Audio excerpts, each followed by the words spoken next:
Certainly at Oracle, we're seeing more and more influence of the customer guiding what we do, more and more parts of our customer service, kind of what some people call the voice of the customer. How is that impacting, well beyond Oracle, well beyond technology, just everyday businesses, the voice of the customer in many ways? It's fascinating because, in the 20th century, the customer was not really king, the product was king. And we were working on the supply chain. You and I, everybody, we were re-engineering the supply chain. We did it so well that we inverted demand and supply. So in this century, there is now much more supply than there is demand in many industries. So when supply is the scarce ingredient, the product is king. When demand is the scarce ingredient, the customer is king.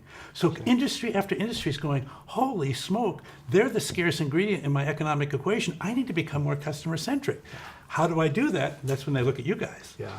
Isn't it interesting because, this notion of the customer is always right, and even great companies at quote-unquote customer service, I think they're finding pressure to change culturally from that product-driven to truly customer-driven, even though they may have been saying that for a long time.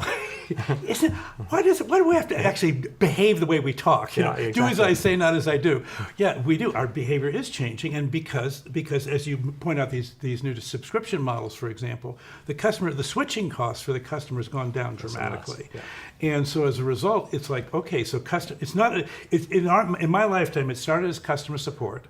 And then it became customer service, and now it's customer success. And it's clearly that is clearly the pursuit of the customer is the scarce ingredient. The path, getting more and more customer centric, more and more switching. And I think as the world gets more digital, with less hard products, that just magnifies and increases customer choice. It does. And by the way, there's a lesson in here for your customers as well, which is when your company truly embraces the customer, all the kind of change resistance that you get, a lot of it goes away because instead of thinking about, well, I have entitled to this and you're entitled to that, it's like, you understand, we're losing the customer. So could we just get in the boat and row toward the customer? It's amazing. Once you have that true north defined, here's what the customer wants, a lot of everything else gets a lot easier. It does. It does. It's great. Thank you, Jeff.